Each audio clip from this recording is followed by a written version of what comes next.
Alors la question aujourd'hui, c'est qu'est-ce qui bloque ta fécondité à toi?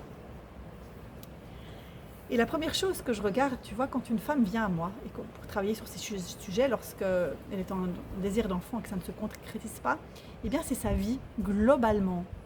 En fait, sa vie relationnelle, sa vie amoureuse, sa vie pro, sociale, etc. Et je regarde si cette vie est vraiment créative, féconde, joyeuse, vivante.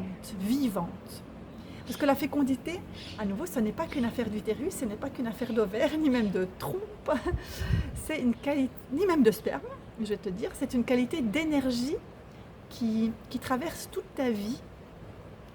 Et là, attention, parce que je reçois des femmes qui ont déjà tout ça, c'est-à-dire qu'elles ont développé une activité professionnelle qui les épanouit, elles ont des projets qui aboutissent. J'accompagne beaucoup de femmes qui sont indépendantes, thérapeutes elles-mêmes, ou qui ont des activités vraiment très intéressantes sur un plan artistique, entrepreneurial. Donc, ça va, leur vie va bien.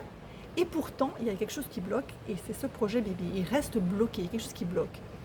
Alors, évidemment, c'est multifactoriel, mais pourquoi ça bloque toujours?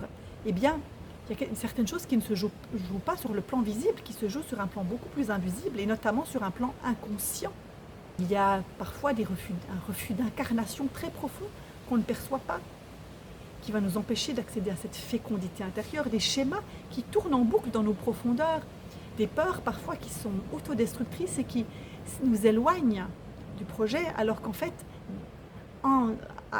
à l'avant-scène, on dira « je veux un enfant ». Oui, mais ça c'est ta volonté égotique, mais qu'est-ce qui se joue derrière en fait, ce message « je veux ». Et tout ça, toutes ces peurs, tous ces schémas viennent en fait se mettre comme, on pourrait dire, au travers de la vie qui aspire à circuler à travers toi.